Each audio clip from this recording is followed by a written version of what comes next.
Hey guys, if you are new to the channel, my name is Erin. I lived for a year in Mexico and I'm making a video series about the things I think you need to know before moving to Mexico. I've got a cup of milk tea and a bunch of notes, and let's get started. Today I want to talk about how do you pick a place in Mexico. Let's say you're at the beginning of your journey, you know you want to try living abroad and you have narrowed it down and somehow come to Mexico as a top contender. But there are so many amazing places in Mexico. If you go to any of the Facebook groups and start asking questions, you will get 900 options of cities to explore. So today I want to talk a little bit about what are some ways that you can narrow down that list. What are some things that helped when I was looking for a city, and what are some things that I know now that I didn't know before I moved to Mexico. So first of all, ask yourself, what are you looking for? What is most important to you? For some people, that is access to a beach. For some people, that is not 97 degrees at night in the summertime. For us, the number one thing was safety. So we actually started there. We started looking at what are the safest places in Mexico. Something that I didn't realize when I was doing that is that can change, and that can change pretty quickly. From the time we started researching, Guanajuato City was one of the safest cities in Mexico. Guanajuato State, not the city, but the state is now the murder capital of Mexico. It has the most murders of any state in Mexico. If that had been the case when we were researching, Guanajuato would have gotten nixed immediately. I have a 4-year-old daughter. At the time, she was 3. And so safety is just paramount. It is number one. I will do an entire video about safety in Mexico. This video is not about that, so we will save that for another day. But yeah, make yourself a list of priorities, and then that will help you rank places. Things to think about would be the size of the city, the weather, climate varies greatly depending on where you're at. So if you're in a place like San Miguel de Allende or Guanajuato, you're going to have milder summers, milder winters, a pretty cool rainy season, and a fairly hot dry season, but nowhere near what you're gonna find if you are looking at Merida or Puerto Vallarta, for example. Those places can get very, very hot in the summer. And I was in Merida in January and it was pretty hot at that point, so. And some people love the heat. Some people really can't handle the cold. Guanajuato doesn't get very cold, but it can get pretty cold in the winter, and you're not gonna find houses with like central heating and air. So do keep that in mind. Think about the size of the city, so that will directly impact the number of amenities that you have. What kind of stores do you want to be shopping at? Do you like Costco? Guanajuato doesn't have Costco. You can get to Costco in León. If you're in San Miguel, a lot of people go to the Costco in Querétaro. The bigger cities, Guadalajara, Mexico City, they're gonna have like everything basically in the world. But do you want to be in a big city? Because you're also gonna have things that come along with that. You're gonna have a higher crime rate, generally speaking. You're gonna have more pollution and environmental concerns, etc. Another thing to consider are the number of expats. And this is don't mention this on Facebook group. This is kind of tricky. This is a hot button issue among expats. And it's kind of funny because a lot of times you get people who expats really looking down on being around expats. And so it's quite popular to diss places like San Miguel or like Lake Chapala or even Puerto Vallarta or other places that attract a lot of expats. The thing that I would say to that is do not discount an area just because it's got a lot of expats, because the thing about those types of areas is that you are going to have help there. When you are new, you are going to have a community of people who have also been new in Mexico. When we first moved to Mexico, we spent 2 months in San Miguel de Allende, and that was the best decision that we made. Because when you are new, you have to figure out all the things for the first time. How do you get a SIM card for your cell phone? Where do you get this? What do you do when that happens? How do you get water? All of these things. When you are in San Miguel de Allende and you're walking around a grocery store looking lost and dazed, you will have people come up to you and be like, can I help you with anything? Is there anything you're looking for? We had people who would talk to us in the checkout line at a grocery store and give us their email address or their phone number because they knew we were new and that we might need help. We had people, when we were standing in line at OXXO trying to figure out the SIM cards, we had people being like, oh, here, you just have to do this and this and this. You just have to ask for this and this. Like, we had so much help at that really critical time when you're kind of lost and confused about everything. It was really nice to begin in an expat heavy area. Now, expat heavy areas do tend to be pricier, but you're also gonna find a lot more things that are familiar and that you might like from back home, like canned tomatoes. I didn't realize how often recipes that I was used to cooking called for canned tomatoes. Like, nobody ever thinks, like, what are you gonna miss about the US when you're in Mexico? I think it's gonna be the canned tomatoes. You can't find those in Guanajuato. You could not find them for the bulk of the time that I lived there, but you could find them in San Miguel de Allende. And if you are listening to this and thinking, well, that seems really small and petty, it's those little things that when you live in a foreign country for a while, it's those little things that make it like a little more difficult.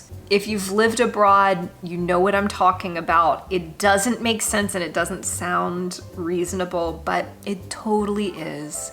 You are going to want some comforts from home. You're gonna want some familiarity. It's so exciting to be somewhere foreign and you want to move somewhere else because you are like looking for that experience, and all of that is true and wonderful, but you are also gonna want some comforts. You're also gonna want some things that are familiar, and you're gonna want some things that are easy.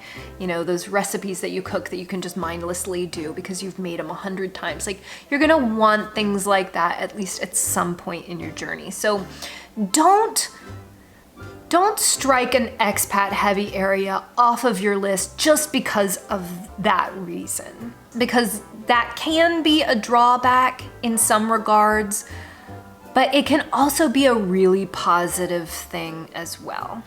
Tea break. Okay, so some of the expat hubs that you might want to consider, obviously San Miguel de Allende. Over in the Yucatan Peninsula is Merida, Lake Chapala, Ajijic area, Puerto Vallarta, also around the beaches of Cancun, Playa del Carmen. There are a lot of expats over there as well. I think Puebla also has a decent sized population. The funny thing is that Guanajuato had very few expats, and they tended to, like, when we first moved there, I should say, Guanajuato had very few expats when we first moved there, and they tended to, like, they didn't clump or group. So, like, there were expats there, but you would rarely see them, or you'd see somebody and, you know, be like, oh, I think, you know, maybe. And the funny thing is, like, I was just talking to Nayeli on the phone the other day, and she was like, Erin, I went salsa dancing. I went to a salsa class. She was like, I was the only Mexican there. What? So yeah, you know, I don't know, maybe Guanajuato is also an expat hub now. The funny thing is, like, I think that would have made our experience there very different. If there had been the number of expats that are there now, if there had been that number of expats when we first got there, I think it would have made our experience quite different. For a lot of reasons that are beyond the scope of this video, we'll talk about in future videos. Querétaro is the fastest growing city in Latin America, and it is attracting a lot of expats too, from what I hear. I also think there are communities over in Oaxaca City, and I think Escondido, which is on the coast. So those are some names to look into. There are other ones, La Paz in Baja California Sur. And if you go to the Facebook groups and ask for information, again, like, you'll get 900 different cities that you can look into. Here's something to consider that I knew partly before we moved there, but not all the way. Environmental concerns. So when we were looking for a city, I had an Excel spreadsheet and I had like everything on there. And one of the things was natural disasters. And so there are cities in Mexico very prone to earthquakes. Mexico City, obviously. The reason that Mexico City gets earthquakes so badly also is that it is a city that used to be a bunch of canals, and the Spanish, when they destroyed the city, they filled in the canals and built over top of it. So it's very prone to liquefaction, which means that earthquakes are more damaging there. So that plus the air quality nixed Mexico City for us. Another thing to think about is dengue fever. There are certain areas of Mexico with endemic dengue fever, which is a mosquito-borne illness, nicknamed bone break fever, so if that gives you any idea. So this was a little more concerning for us because we had a young child. I didn't want to be putting bug spray on her every day. And something we need to talk about is air quality. Now, air quality is hard. I have found it hard to research online. We got a lot of conflicting responses when we were trying to figure this out online before we moved. Everybody knows that the air quality in Mexico City can be problematic, but something that people don't talk about is the air quality in Guanajuato and San Miguel can also be bad. I've never been to Querétaro, but I hear it can get pretty intense over there as well. So if you are really sensitive to air pollution, have that on your radar. Some of the cities in Mexico are going to have some pretty poor air quality. Guanajuato does not have poor air quality year round, but I noticed especially this winter that there were a lot of days that were very hazy. There's a lot of manufacturing in the state, auto manufacturing, and San Miguel suffers from the same thing, and there's a lot of dust in the air. So certain people with allergies or sensitive conditions, do keep that in mind. Another thing to consider is internet speed. Your internet access is going to vary depending on where you go. One of the reasons that we chose Guanajuato City is that it had pretty good internet. It's a little bit better than San Miguel's internet, but we found San Miguel's internet to be serviceable. The bigger the city, obviously, the more access you're going to have to that kind of thing. If you work online, this can be a big deal. And something else is healthcare.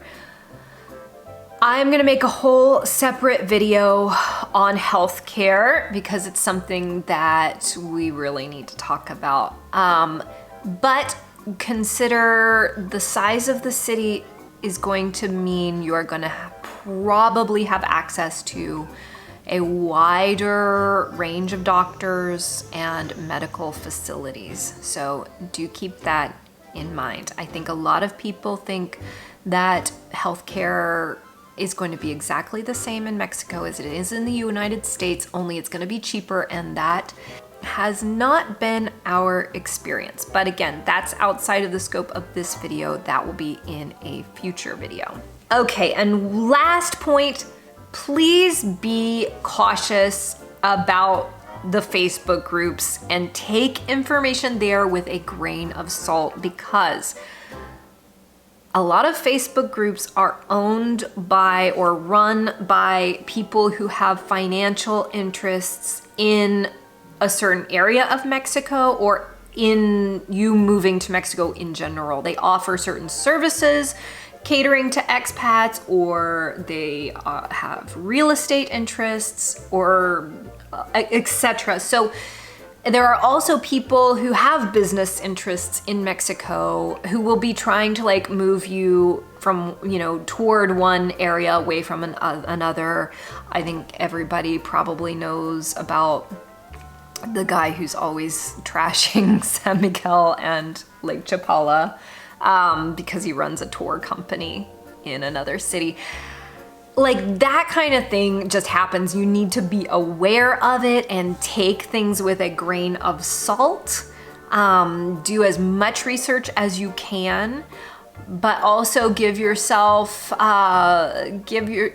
some flexibility to go see for yourself as you're making your own decisions. All right, I hope this video was helpful. If it was, give it a like. Feel free to leave me a comment below. If you've got questions about moving to Mexico, join me over on Patreon. That's where I can answer your questions in depth. And if you're not following on Instagram or Facebook, I'll leave all those links in the description box below. And if you are interested in Guanajuato City, I did just release an ebook about our time there. It's got all of our favorite spots, restaurants, things to do. If you're gonna visit the city, please check that out, or you just wanna get more information about what we loved about that city. I'll leave all that information in the description box, and I will see you guys next time.